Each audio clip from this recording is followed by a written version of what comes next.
You wake up every morning and you do the same routine without thinking.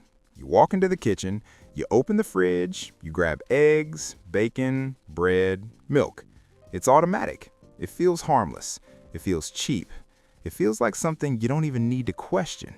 But what if I told you that this exact routine is one of the biggest silent money traps in America right now? And most people never see it because it hides inside the most normal thing you eat.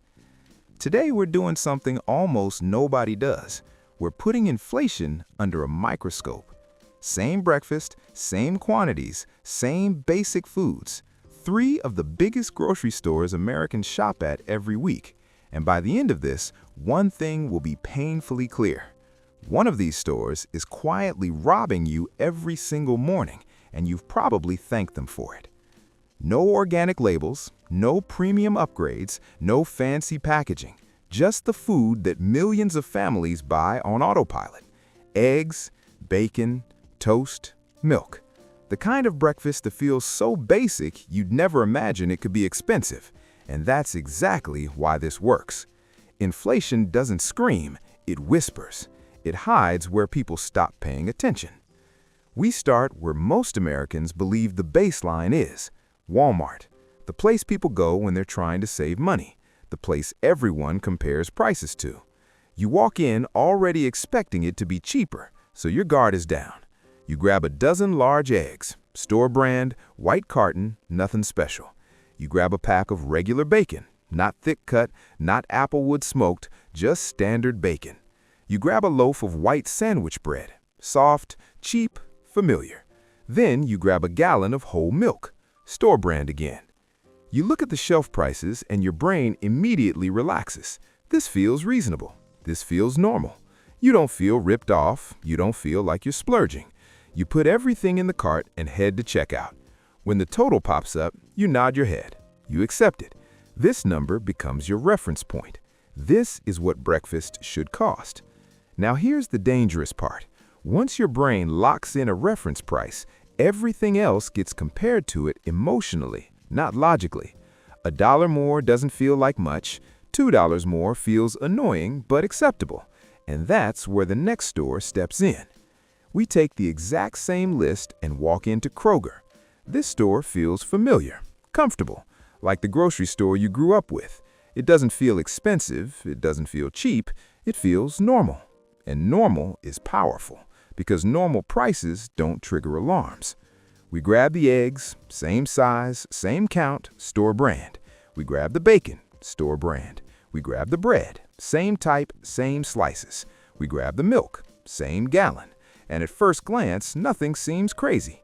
The eggs are a little more expensive, the bacon is a little more expensive, the bread is a little more expensive, the milk is a little more expensive. Just a little. That's the key. No single item makes you stop. No single price makes you angry. You don't feel robbed standing in the aisle. You feel calm. You feel reasonable. You tell yourself it's probably higher quality. You tell yourself it's worth it. You tell yourself it's just inflation. Then you reach the checkout.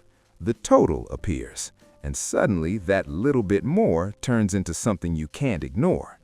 You're paying noticeably more for the same breakfast, same calories, same protein, same fat, same sugar, same morning routine. But here's the trick. The increase still isn't shocking enough to make you change your habits, and that's exactly why it works. Because overpaying a little every week feels easier than changing stores.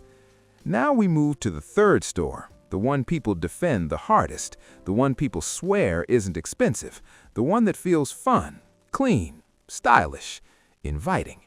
Target. This is where the illusion gets dangerous, because Target doesn't feel like a grocery store that would overcharge you. It feels friendly. It feels trustworthy. It feels like a place that wouldn't do that to you. You grab the eggs, store brand, same size, same count. You grab the bacon, store brand. You grab the bread. You grab the milk. And this time, even before checkout, something feels off. The shelf prices look higher, but your brain starts justifying it automatically. You tell yourself the store is nicer. You tell yourself the quality must be better. You tell yourself it's probably sourced better. You don't check the labels closely because you don't want to ruin the feeling. Then you reach the checkout, and the number hits the screen. And this is where reality slaps you in the face. This breakfast costs significantly more here. Not pennies, not spare change, real money. Enough money that if you saw it all at once over a year, you'd be angry. But because it's spread out over weeks, you barely notice it happening. That's how the robbery works. You're not paying more because the food is better. You're not paying more because it's healthier. You're paying more because the store feels good. And feeling good is expensive. Now, let's zoom out for a second, because this isn't about one breakfast. This is about habits. This is about repetition. This is about the fact that most Americans buy these exact foods every week. Some buy them multiple times a week. And when you multiply that price difference by 52 weeks, the numbers stop being small. That extra few dollars turns into hundreds of dollars burned on the same food. Money that could have gone to savings, to bills, to debt, to literally anything else. But instead, it disappears quietly inside eggs and milk.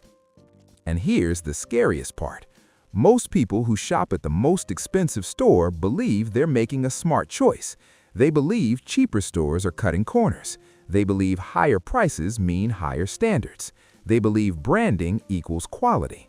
But when you actually compare nutrition labels, ingredient lists, and serving sizes, the differences are often tiny or non-existent. Inflation didn't just raise prices, it trained people to stop questioning them. It trained people to accept higher numbers as normal. And the stores that benefit the most are the ones you trust emotionally, not logically. Think about how sneaky this is. If steak doubled in price overnight, people would notice. If gas jumped $1 in a day, people would riot. But when eggs go up 30 cents here, bread goes up 40 cents there, milk creeps up slowly, nobody reacts, because nobody expects breakfast to be the enemy. But breakfast is perfect for hiding inflation. It's essential. It's routine. You can't easily cut it out. You don't want to think about it, so you don't. And that's why one of these stores can quietly charge more and get away with it. You're not comparing prices, you're comparing vibes. You're paying for lighting, for layout, for branding, for how the store makes you feel about yourself. And meanwhile, the receipt tells a very different story.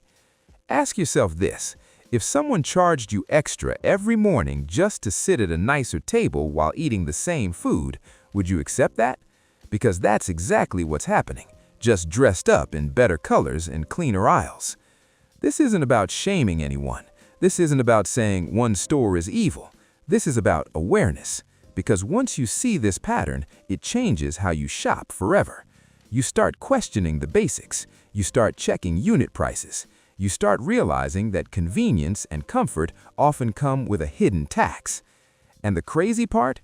You don't have to change what you eat to save money. You don't have to diet. You don't have to skip meals. You don't have to clip coupons. You just have to stop overpaying for the most boring foods in your house. Same eggs, same bacon, same toast, same milk. Different store, very different bill. And once you realize which store has been quietly robbing you every single morning, the illusion breaks. You stop trusting feelings. You start trusting numbers. And inflation loses a little bit of its power over you. Because the moment you stop shopping on autopilot is the moment you stop bleeding money without realizing it. And breakfast? Breakfast should never feel like a luxury.